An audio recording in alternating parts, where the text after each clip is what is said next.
अस्सलाम वालेकुम। कैसे हैं आप सब लोग? उम्मीद है सब लोग ठीक होंगे। और जनाब हम भी ठीक हैं। बस थोड़ा गला ज़्यादा ही ख़राब होता जा रहा है। दवाई भी खा रही हूँ लेकिन गला ठीक नहीं हो रहा। तो जनाब इसी से गुजारा आपको करना पड़ेगा इस आवाज़ से। तो जनाब मैंने बना लिया है नाश्ता सबके लिए, बच्चों के लिए। और नाश्ता बनाने के बाद अब लेने जाएंगे मियाँ साहब मेरे चने। आज ज़्यादा दिल नहीं चाह रहा कुछ भी बनाने को। और आपको दिखाना था हमारे यहाँ हुई है बारिश और बादल थे सुबह तो बहुत ज़्यादा, जब मैं उठी थी। अब छट गया बादल। दिखाते हैं आपको ऊपर का मंजर। मेरे के बारिश का पानी, ये छत हमारी भीग गई सारी। और शुक्र है कि जनाब वो निकल आई है धूप। अगर जो धूप ना निकलती तो फिर सर्दी बहुत होती। और ये देखें हमारी चारपाइयाँ सारी भीग गई हैं। अच्छा मौसम हो रहा है लेकिन अल्लाह का शुक्र है कि ठंड नहीं लग रही, इतनी महसूस हो रही। तो मुझे पूरा लग सारे चिड़ियों के दाने भीग गए होंगे। पानी हो गया। फिर चिड़िया नहीं खाते, जब गीला हो जाता दाना तो चिड़िया नहीं खाते। देखें चील कैसे बैठी हुई है सर्दी से शुक्र के ये टैंकी पे। और ये हमारा झंडा, अल्लाह करे कि सलामत रहे इसी तरह हमारा मुल्क। और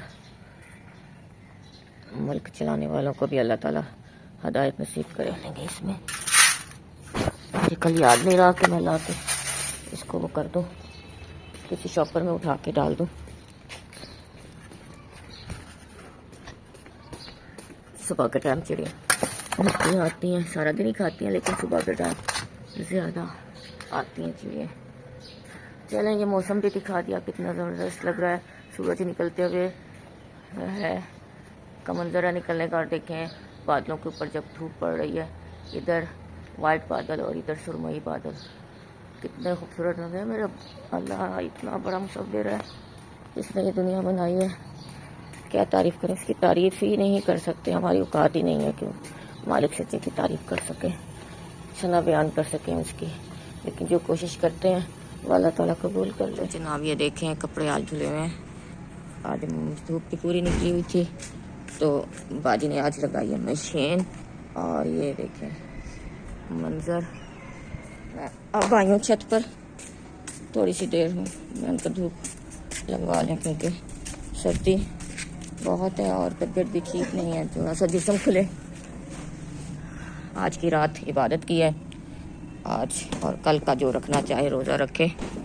और 27 तो जो भी मतलब कि इबादत करना चाहता है इबादत करे, नफली इबादत है। और जो रोज़ा रखना चाहे रोज़ा रखे, नफली रोज़ा रखेगा सवाब है, नहीं रखेगा तो गुनाह नहीं है।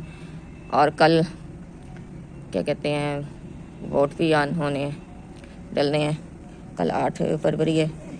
तो आप लोगों से गुजारिश है कि इसको आराम से गुजारने का दिन नहीं है, ये बहुत मेहनत करने का दिन है। आप सुबह उठ के नमाज पढ़ें, अल्लाह ताला से दुआ मांगें कि हमारे वो आए जो हमारे मुल्क के लिए बेहतर हो और जो हमारे मुल्क की बेहतरी के लिए सोचे और करे। और हमारे दीन को जो हमारे जिस मकसद के लिए पाकिस्तान लिया था अल्लाह ताला से, उस मकसद पर चला दे मेरा मालिक सच्चा। बस अब बहुत हो गया। अल्लाह के नाम पे लिया था ये, अल्लाह के नाम पे कुरान और सुन्नत के हिसाब से ये चले मेरा मुल्क, इसके कवानीन हो जाएं, खिलाफत का निज़ाम कायम हो जाए अल्लाह मियां। और आप लोगों ने अपना ये फ्रीज़ा ज़रूर अदा करना है। कोई भी घर में ना बैठे, सब लोग निकलें और वोट डालें, चाहे किसी भी पार्टी को दें। बस ये देख लें ज़हन में कि ये हमारे लिए बेहतर है कि नहीं है। हमारे लिए नहीं, हमारे मुल्क के लिए, इस कौम के लिए, इसकी इज़्ज़त के लिए, मुल्क और कौम की इज़्ज़त को जो बढ़ाए, जो सही फ़ैसले करे उसके मुताबिक है। तो आप वोट ज़रूर डालें, जिस भी पार्टी को डालें, लेकिन ज़रूर वोट डालें। अपना ये फ़र्ज़ ज़ाया मत करें, ये गुनाह है। आपके को राय मांगी गई है, आप अपनी राय ज़रूर दें। तो घर से निकलें और वोट दें। तो रश बहुत बढ़ जाना है। आप लोग सुबह ही उठें, सुबह अपने फ़र्ज़ से फ़र्ज़ को, अपने फ़र्ज़ को अदा कर दें। तो मुझे यही पैगाम देना था सबकी तरह, सबको मेरी तरफ से आप सबको पैगाम मिल गया है। मैंने अपना फ़र्ज़ अदा कर दिया। रोज़े महशर मैं जवाबदेह नहीं होंगी कि मेरे पास ये प्लेटफॉर्म था तो मैंने इसे इस्तेमाल नहीं किया और लोगों को तरगीब नहीं दी वोट डालने की और सही फ़ैसला करने की। तो चलें फिर मिलते हैं अगले उसमें सेगमेंट में। अस्सलाम वालेकुम, कैसे हैं आप सब लोग? उम्मीद है सब लोग ठीक होंगे। तो जनाब हम लोग भी ठीक हैं। तो आज हम आपके लिए लेके आए आलू वेज। ये मैंने कुछ कटिंग कर ली हुई है और कुछ मैं आपको कटिंग करके दिखाऊंगी कि किस तरह से आपने इसे काटना है। देखें जनाब, इस तरह से हमने ट्रायंगल की शक्ल में, 3 कोनों की शक्ल में हमने इसकी कटिंग करनी है। और इसकी कटिंग कैसे करनी है ये मैं अब आपको बता दूं। इसमें आलू जो है आपने बड़े साइज के लेने हैं। अगर इससे भी बड़े साइज के हों तो आप इससे भी बड़े साइज के ले सकते हैं। और इसको हमने करना है इस तरह से, ऐसे नहीं करना, हमने इस तरह से करना है। इसको दरमियान में से 2 कर लेने हैं।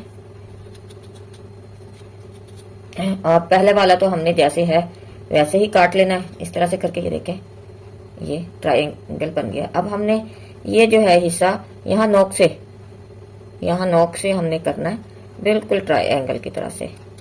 ये इस तरह से मोटे मोटे हमने काट लेने, ज्यादा बारीक नहीं करते क्योंकि ये हमारा वो है चिप्स नहीं है, ये वेज आलू है। तो इसलिए इनको इस तरह से हमने कटिंग करनी है, मोटे मोटे कटिंग करनी है। सारे इसी तरह से कटिंग कर लें। मैंने पहले से ये कटिंग करके रख ली है। अब इनको मैं धोऊंगी और फिर मैं आपको बताऊंगी कि आगे हमने क्या करना है। ये देखिए, अब हमने आलू धोकर इनको पानी ले लिया है। अब इसमें हम आधा 50% इसको उबाल लेंगे, ज्यादा नहीं, थोड़ी सी देर के लिए रखना है हमने, इसे उबाल लेना है। और आपको ये मैं बताना भूल गई कि अगर इसको छिलकों के साथ भी आप मतलब के काट सकते हैं और इस तरह से कटिंग भी आप कर सकते हैं, यानी छिलका उतार के भी।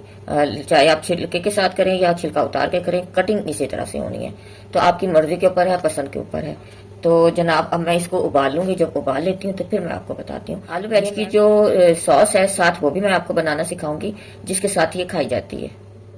आलू वेज के साथ अब हम सालसा सॉस बनाएंगे और आपको बताएंगे कि इसमें क्या क्या अजसर डलेंगे।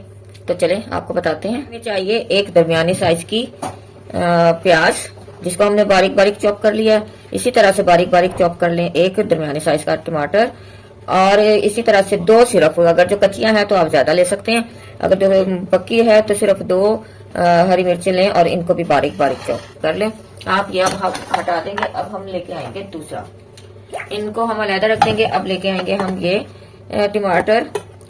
ये है टमाटर, बड़े साइज का चाहिए हमें। एक टमाटर मेरे पास बड़े साइज का नहीं था तो 2 मैंने दरमियाने साइज के। एक छोटी प्याज मैंने बारीक कर ली है और इसी तरह से हरी मिर्चें 3 से 4 अदद ली हैं। इसी तरह से 3 4 5 6 जवे, ये बारीक बहुत थी इसलिए मैंने थोड़े ज्यादा ले लिए। वैसे 3 4 जवे। आपने थोड़ा सा जीरा लिया है और थोड़ा सा हरा धनिया लिया है डंडियों के साथ, जो मैंने ग्राइंड कर लिया है। और ये टमाटर है जो अब मैं इसमें डालूंगी। टमाटर, अगर जो आपने टमाटरों की चटनी बना रहे हैं या कोई सॉस बना रहे हैं और आपने पानी नहीं ऐड करना है, तो इसका तरीकाकार यह है कि अगर जो इस तरह का जार है तो आप सबसे पहले टमाटरों को इसमें डाल दें और फिर हरी मिर्चें और टमाटर, जो सख्त चीजें हैं, उसके बाद वो चीजें डालें इसमें, साथ के साथ आप डाल दें बाकी की सब चीजें। और अब इनको हम कर लेंगे ग्राइंड बगैर पानी डाले। तो जब ग्राइंड कर लेते हैं तो फिर आपको दिखाते हैं। अब हमें चाहिए इसके लिए 7 चम्मच चीनी के, 1 2 और ये 7, ये 7 चम्मच चीनी के चाहिए हमें। 4 चम्मच हमें टमाटो केचप के चाहिए, सादा टमाटो केचप। और ये 4 चम्मच हो गए हमारे टमाटो केचप के। और ये 2 चम्मच हमारे जाएंगे मायोनीज के, खाने वाले चम्मच हैं 1, और ये 2 चम्मच। 1 चम्मच जाएगा सोया सॉस इसमें और 1 चम्मच जाएगा इसमें सिरका। तो जनाब ये हो गई है हमारी तैयार चटनी। इसको हम मिक्स करेंगे। और हमने जो पहले मिक्सिंग की थी ये इसलिए हमने अलग से किया कि ताकि अच्छी तरह से मिक्सिंग हो जाए, कोई रह ना जाए। ये अब हम सॉस उसमें डालेंगे। ये देखें जनाब, ये हो गई है तैयार हमारी सालसा सॉस। अब आप ये किसी भी चीज के साथ खा सकते हैं, सिर्फ ये आलू वेज के साथ ही नहीं, आप समोसा, पकोड़े, और जो है रोल वगैरह, इस तरह की जो भी आपकी हैं चीजें, उनके साथ भी आप खा सकते हैं। अब ये तो हमारी हो गई है तैयार। अब हम आपको बाकी का काम दिखाते हैं जो हमारा पेंडिंग पे है। हमारे ये आलू हैं 1.5 किलो आलू हैं, तो मैंने उस हिसाब से ये अपना मटेरियल लिया है। आपको मैं आधा किलो का बताती हूँ कि आधा किलो अगर जो आपके आलू हैं तो फिर आपने लेना है कॉर्नफ्लोर 4 चम्मच, और उसका चावलों का आटा भी 4 चम्मच लेना है, और बेसन लेना है 2 चम्मच। अब आपके जितने आलू होंगे 1 किलो है तो डबल कर लें, 1.5 किलो है तो ट्रिपल, 3 हिस्से कर लें इसके, डाल लें। अब ये मैं डाल रही हूँ अपने नाप की करके, मेरे 1.5 किलो है आलू, तो उस हिसाब से मैं मटेरियल लिया अपना, और ये बेसन, और जो है आधा किलो के हिसाब से जो है, आधा किलो के हिसाब से जो है इसमें नमक मिर्च ये जितनी भी चीजें हैं, तो लाल मिर्च 1 चम्मच, लाल मिर्च भी थोड़ी सी हमने लेनी है, मैंने ये ली है कश्मीरी मिर्च, इससे ना कलर अच्छा आएगा। और जनाब थोड़ी सी लेनी है हल्दी, और साबुत धनिया, जीरा, अजवाइन, ये थोड़ा थोड़ा हमने लेना है। ये देखें मैंने अपने जो मटेरियल है मेरा 1.5 किलो था, तो मैंने उस मटेरियल के हिसाब से अपनी चीजें ले ली हैं इसमें। और अब हम इसमें मिक्स कर देंगे, क्योंकि ये अलहदा से मैंने इसलिए मिक्स कर रही हूँ खुश्क को, कि अगर जो उसमें डालेंगे वो आलू गीले हैं तो वो जम जाएगा एकदम से। ये जो मटेरियल है ये जो है पूरी तरह से नहीं होगा। इसमें नमक भी मैंने 1 चम्मच लिया है, आप अपने जायके के हिसाब से डाल लें जितना आपने डालना है। और मिर्चें भी जो हैं वो भी आप अपने जायके के हिसाब से, जैसा आप पसंद करते हैं खाना, उस हिसाब से नमक मिर्च डाल लें। ये देखें हमारा मटेरियल तैयार हो गया। अब ये आलू हमने रखे हैं, अब ये आलू हम डाल देंगे इनके ऊपर। एकदम से नहीं डालेंगे, थोड़ा थोड़ा करके डालेंगे, ताकि पूरी तरह से पूरे आलूओं में ये मिक्सचर पहुंच जाए। और अगर जो ये हमने बगैर पानी के ही मिक्स करने हैं, अगर जो आपके मिक्स नहीं हो रहे हैं, मटेरियल नहीं लग रहा है इसको, तो फिर हल्का सा छींटा दे लें इसको पानी का, वरना जरूरत नहीं है पानी मिक्स डालने की। हमने खुश्क ही रखना है इसको। अभी कुछ सही तरह से मिक्स नहीं हो पा रहे हैं, तो अब हम इसमें डालेंगे बिल्कुल छींटा, जैसे लगाते हैं ना, इस तरह से हमने इसको लगा लेना, ताकि ये अच्छी तरह से इनको लग जाए। क्या करना है ये आपको बताते हैं। कुछ मैंने डाल दिया है और कुछ ये मैं आपको बताती हूँ कि इस तरह से लेके उसमें से बस आपने डालना है इसमें, और उस वक्त तक नहीं इनको छेड़ना जब तक कि ये अच्छी तरह से एक तरफ से नहीं हो जाते। तो जनाब देखें ये अब मैं निकाल रही हूँ इनको। अब हम इसी तरह से बाकी के भी डालेंगे, इसी तरह से आप बस डालते हैं इसको उस वक्त तक की छेड़ें जब तक कि ये नहीं हो जाते, वरना इनका जो है मटेरियल उतर जाएगा। तो चलें जब सारे हो जाते हैं फिर आपको दिखाते हैं। तो जनाब तैयार हैं हमारे आलू वेज, देखें कितने शानदार लग रहे हैं और कितने भूरे भूरे से बने हैं। और ये है हमारी सालसा सॉस। अब इसके साथ आप मजे लेकर खाएं, इतने लजीज बनते हैं ये,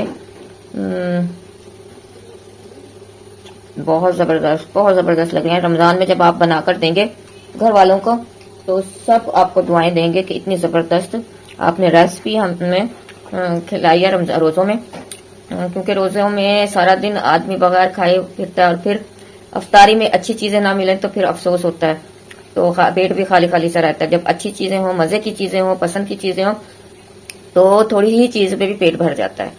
तो हमें यकीन है आपको हमारी ये रेसिपी जरूर पसंद आई होगी, तो इसको जरूर ट्राई कीजिएगा और फीडबैक दीजिएगा। जब बनाएं आप तो हमें बताइएगा कि कैसी लगी आपको ये हमारी रेसिपी। तो इजाजत दें मुझे और अपनी भाभी को, कल फिर किसी अच्छी सी रेसिपी और अच्छे से मौजू के साथ मिलेंगे। अल्लाह हाफिज।